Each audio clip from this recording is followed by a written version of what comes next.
ইরানি missile হামলায় তছনছ ইসরায়েলের গুরুত্বপূর্ণ সামরিক স্থাপনা। ব্যাপক ক্ষয়ক্ষতির খবরে চরম দুশ্চিন্তায় প্রধানমন্ত্রী বেনিয়ামিন নেতানিয়াহু। গাজায় বড়সড় অভিযানের দাবি ইসরায়েলি সেনাবাহিনীর। হামাসের শীর্ষস্থানীয় এক কমান্ডারকে হত্যার দাবি আইডিএফের। গাজায় নজিরবিহীন ধ্বংসযজ্ঞের জন্য ইসরায়েলকে জবাবদিহিতার আওতায় আনার আহ্বান। অবিলম্বে যুদ্ধবিধ্বস্ত গাজার জন্য ক্ষতিপূরণ চাইলেন জাতিসংঘের বিশেষ দূত। এবং মধ্যপ্রাচ্যে যুদ্ধের আগুন আরও ছড়িয়ে পড়ার আশঙ্কা। দক্ষিণ লেবাননে হিজবুল্লার ঘাঁটি লক্ষ্য করে ফের তীব্র বিমান হামলা চালিয়েছে ইসরায়েল। আজকের সংবাদে আপনাদের সবাইকে স্বাগতম। এতক্ষণ শুনছিলেন সংবাদ শিরোনাম, এখন বিস্তারিত। আমাদের চ্যানেলে নতুন হয়ে থাকলে চ্যানেলটি সাবস্ক্রাইব করে দিবেন। ইরানি হামলায় ইসরায়েলের ব্যাপক ক্ষতি, নেতানিয়াহুর মাথায় হাত। মধ্যপ্রাচ্যের পরিস্থিতি এক নতুন মোড় নিয়েছে। ইরানের নজিরবিহীন হামলায় ইসরায়েলের অভ্যন্তরে ব্যাপক ক্ষয়ক্ষতির খবর পাওয়া গেছে, যা তেল আবিবের প্রশাসনকে চরম উদ্বেগের মধ্যে ফেলে দিয়েছে। আন্তর্জাতিক গণমাধ্যমগুলোর খবর অনুযায়ী গতরাতে ইরান থেকে ছোড়া এক ঝাঁক ব্যালিস্টিক মিসাইল এবং ড্রোন ইসরায়েলের আকাশ প্রতিরক্ষা ব্যবস্থা আয়রন ডোম ভেদ করে একাধিক গুরুত্বপূর্ণ লক্ষ্যবস্তুতে আঘাত হানে। বিশেষ করে ইসরায়েলের নেগেভ মরুভূমির কাছে অবস্থিত বিমান ঘাঁটি এবং তেল আবিবের উপকণ্ঠের কিছু সামরিক অবকাঠামো মারাত্মকভাবে ক্ষতিগ্রস্ত হয়েছে। স্যাটেলাইট ইমেজে দেখা গেছে ঘাঁটির রানওয়ে এবং হ্যাঙ্গারগুলোতে বড় বড় গর্ত তৈরি হয়েছে। এই হামলার পর ইসরায়েলি প্রধানমন্ত্রী বেনিয়ামিন নেতানিয়াহুর কার্যালয়ে জরুরি নিরাপত্তা বৈঠক ডাকা হয়। রাজনৈতিক বিশ্লেষকরা বলছেন, হামলায় ক্ষয়ক্ষতির প্রকৃত চিত্র দেখে কার্যত মাথায় হাত পড়েছে নেতানিয়াহুর। ইসরায়েলি মিডিয়াগুলোতেও সরকারের নিরাপত্তা ব্যর্থতা নিয়ে তুমুল সমালোচনা শুরু হয়েছে। খোদ যুদ্ধকালীন মন্ত্রিসভার সদস্যদের মধ্যেই মতভেদ দেখা দিয়েছে যে ইরানের এই হামলার জবাব তাৎক্ষণিকভাবে দেওয়া হবে নাকি পরিস্থিতি সামাল দিতে সময় নেওয়া হবে। নেতানিয়াহু জাতির উদ্দেশ্যে দেওয়া এক সংক্ষিপ্ত ভাষণে জনগণকে শান্ত থাকার আহ্বান জানিয়েছেন, তবে তার চোখে মুখে ছিল স্পষ্ট উদ্বেগের ছাপ। তিনি বলেছেন, ইসরায়েল কঠিন সময় পার করছে। অন্যদিকে তেহরান হুঁশিয়ারি দিয়েছে যে ইসরায়েল যদি পাল্টা কোনো ভুল পদক্ষেপ নেয় তবে পরবর্তী হামলা হবে আরও ধ্বংসাত্মক। মার্কিন যুক্তরাষ্ট্র ইসরায়েলের পাশে থাকার ঘোষণা দিলেও বড় কোনো আঞ্চলিক যুদ্ধে না জড়ানোর পরামর্শ দিয়েছে হোয়াইট হাউস। সব মিলিয়ে ইরানি এই হামলা ইসরায়েলের অপরাজেয় ভাবমূর্তিতে বড়সড় চির ধরিয়েছে বলে মনে করছেন সমরবিদরা। একদিকে ইরানের সাথে সরাসরি সংঘাতের ঝুঁকি, অন্যদিকে গাজার মাটিতেও থেমে নেই ইসরায়েলের আগ্রাসন। গাজায় হামাসের বিরুদ্ধে বড় সাফল্যের দাবি করেছে ইসরায়েলি বাহিনী। হামাসের জ্যেষ্ঠ কমান্ডারকে হত্যার দাবি ইসরায়েলের। গাজা উপত্যকায় চলমান সংঘাতের মাঝেই বড় ধরনের সামরিক অভিযানের দাবি করেছে ইসরায়েলি প্রতিরক্ষা বাহিনী বা আইডিএফ। ইসরায়েল দাবি করেছে তাদের সাম্প্রতিক এক সুনির্দিষ্ট বিমান হামলায় হামাসের একজন শীর্ষস্থানীয় কমান্ডার নিহত হয়েছেন। আইডিএফের মুখপাত্র আজ সকালে এক প্রেস ব্রিফিংয়ে জানান, গোয়েন্দা তথ্যের ভিত্তিতে গাজার খান ইউনিস এবং জাবালিয়া এলাকায় একযোগে অভিযান চালায় তাদের বিমানবাহিনী ও কমান্ডো ইউনিট। তাদের দাবি, এই হামলায় যিনি নিহত হয়েছেন তিনি হামাসের সামরিক শাখা আল কাসিম ব্রিগেডের অন্যতম নীতি নির্ধারক এবং অপারেশনাল চিফ ছিলেন। যদিও কৌশলগত কারণে ইসরায়েল ওই কমান্ডারের নাম এখনও আনুষ্ঠানিকভাবে প্রকাশ করেনি, তবে তেল আবিবের দাবি, গত ৭ই অক্টোবরের হামলায় এবং পরবর্তীতে জিম্মি সংকট তৈরিতে এই কমান্ডারের প্রত্যক্ষ ভূমিকা ছিল। ইসরায়েলি সেনাবাহিনীর বিবৃতিতে বলা হয়েছে, এটি হামাসের নেতৃত্বের কাঠামোর ওপর একটি বড় আঘাত। তারা একটি ভিডিও ফুটেজও প্রকাশ করেছে যেখানে একটি বহুতল ভবনকে লক্ষ্যবস্তু করতে দেখা যায়, যা তাদের দাবি অনুযায়ী ওই কমান্ডারের গোপন আস্তানা ছিল। অন্যদিকে হামাসের পক্ষ থেকে এখনও এই দাবির সত্যতা নিশ্চিত বা প্রত্যাখ্যান করা হয়নি। তবে ফিলিস্তিনি সূত্রগুলো বলছে, গত ২৪ ঘণ্টায় ইসরায়েলি অভিযানের তীব্রতা বহুগুণ বেড়েছে। গাজার বিভিন্ন আবাসিক এলাকায় চালানো এই হামলায় অসংখ্য বেসামরিক মানুষ হতাহত হয়েছেন।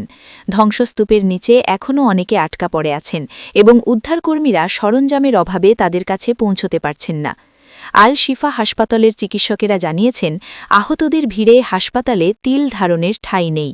সামরিক বিশ্লেষকেরা বলছেন, শীর্ষ কমান্ডার হত্যার দাবি যদি সত্য হয়, তবে হামাস হয়তো শীঘ্রই বড় কোনো পাল্টা প্রতিক্রিয়া দেখাবে, যা সংঘাতকে আরও দীর্ঘায়িত করতে পারে। গাজায় এই যে ধ্বংসযজ্ঞ চলছে, তার দায়ভার কে নেবে, এই প্রশ্ন তুলে এবার ইসরায়েলের বিরুদ্ধে কঠোর অবস্থান নিয়েছেন জাতিসংঘের একজন বিশেষ দূত। গাজা ধ্বংসের ক্ষতিপূরণ চান জাতিসংঘের বিশেষ দূত। গাজা উপত্যকায় ইসরায়েলি আগ্রাসনে যে নজিরবিহীন ধ্বংসযজ্ঞ হয়েছে, তার জন্য ইসরায়েলকে অবশ্যই ক্ষতিপূরণ দিতে হবে, এমন জোরালো দাবি তুলেছেন ফিলিস্তিন বিষয়ক জাতিসংঘের বিশেষ র্যাপোর্টিয়ার। জেনেভায় এক সম্মেলনে জাতিসংঘের এই বিশেষ দূত বলেন, গাজার অবকাঠামো যেভাবে মাটির সাথে মিশিয়ে দেওয়া হয়েছে, তা আধুনিক যুদ্ধের ইতিহাসে বিরল এবং এটি আন্তর্জাতিক আইনের চরম লঙ্ঘন।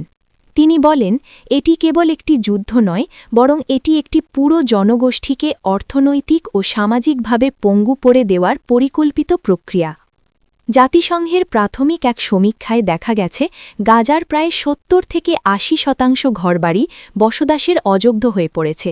স্কুল, হাসপাতাল, বিশ্ববিদ্যালয় এবং জাতিসংঘের আশ্রয়কেন্দ্রগুলোও হামলার লক্ষ্যবস্তু হয়েছে।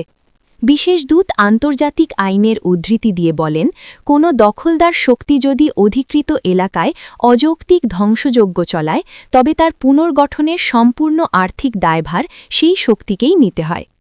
তিনি বিশ্ব নেতাদের প্রতি আহ্বান জানান, যুদ্ধবিরতির পাশাপাশি ইসরায়েলকে যেন গাজার পুনর্গঠনের জন্য ক্ষতিপূরণ দিতে বাধ্য করা হয়। তিনি আরও যোগ করেন, গাজার শিশুদের ভবিষ্যৎ কেড়ে নেওয়া হয়েছে।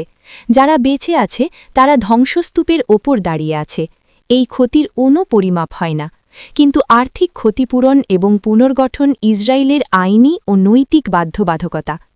যদিও ইসরায়েল তাৎক্ষণিকভাবে এই দাবিকে ভিত্তিহীন ও একপাক্ষিক বলে প্রত্যাখ্যান করেছে, জাতিসংঘে নিযুক্ত ইসরায়েলি প্রতিনিধি পাল্টা অভিযোগ করেছেন যে হামাস বেসামরিক স্থাপনাকে ঢাল হিসাবে ব্যবহার করায় এই ক্ষতি হয়েছে। তবে মানবাধিকার সংস্থাগুলো বলছে, ইসরায়েলের পোড়ামাটি নীতির কারণেই গাজা আজ ধ্বংসস্তূপে পরিণত হয়েছে এবং এর দায় তেল আবিব এড়াতে পারে না।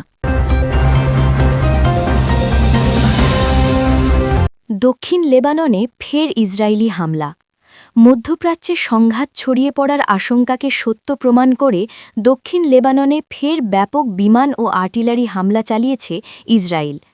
আজ ভোর থেকে হিজবুল্লার অবস্থান লক্ষ্য করে চালানো এই হামলায় বেশ কয়েকটি গ্রাম লণ্ডভণ্ড হয়েছে বলে খবর পাওয়া গেছে। লেবাননের নিরাপত্তা সূত্র জানিয়েছে, ইসরায়েলি যুদ্ধবিমানগুলো দক্ষিণ লেবাননের নাকাউরা, আইতা আল শাব এবং মারুন আল রাস এলাকায় নিচু দিয়ে চক্কর দিচ্ছে এবং একের পর এক মিসাইল নিক্ষেপ করছে। ইসরায়েলি সেনাবাহিনী বা আইডিএফ এক বিবৃতিতে জানিয়েছে, হিজবুল্লার rocket launcher, anti tank missile squad এবং তাদের গোপন সুড়ঙ্গগুলো লক্ষ্য করে এই হামলা চালানো হয়েছে। আইডিএফ দাবি করেছে, হিজবুল্লাহ যাতে ইসরায়েলের উত্তরাঞ্চলে অনুপ্রবেশ বা বড় কোনো হামলা চালাতে না পারে, সেজন্যই এই প্রতিরক্ষামূলক আক্রমণ। অন্যদিকে লেবাননের সশস্ত্র গোষ্ঠী হিজবুল্লাহ জানিয়েছে, তারাও বসে নেই। ইসরায়েলি হামলার জবাবে তারা ইসরায়েলের গ্যালিলি অঞ্চলের একটি সামরিক ঘাঁটিতে বুরকান মিসাইল ও ড্রোন হামলা চালিয়েছে। এতে ইসরায়েলি ঘাঁটিতে আগুন ধরে যাওয়ার ভিডিও সামাজিক যোগাযোগ মাধ্যমে ছড়িয়ে পড়েছে। হিজবুল্লাহর শীর্ষ নেতারা হুঁশিয়ারি দিয়ে বলেছেন, ইসরায়েল যদি লেবাননের গভীরে হামলা চালানোর দুঃসাহস দেখায় এবং বেসামরিক নাগরিকদের হত্যা করে, তবে তাদের এমন পরিস্থিতির মুখোমুখি হতে হবে যা তারা কল্পনাও করেনি। তেল আবিব ও হাইফাতেও রকেট বৃষ্টির হুমকি দিয়েছে সংগঠনটি। সীমান্তের দুই পাশ থেকেই হাজার হাজার মানুষ ঘরবাড়ি ছেড়ে পালিয়েছেন। জাতিসংঘ শান্তিরক্ষী বাহিনী ইউএনআইএফএল উভয় পক্ষকে সংযত থাকার আহ্বান জানালেও পরিস্থিতি ক্রমশ নিয়ন্ত্রণের বাইরে চলে যাচ্ছে। বিশেষজ্ঞরা আশঙ্কা করছেন, গাজা এবং ইরানের সাথে উত্তেজনার মধ্যেই লেবানন সীমান্তে এই নতুন করে হামলা ইসরায়েলকে ত্রিমুখী যুদ্ধের দিকে ঠেলে দিতে পারে, যা পুরো অঞ্চলের নিরাপত্তার জন্য হুমকি।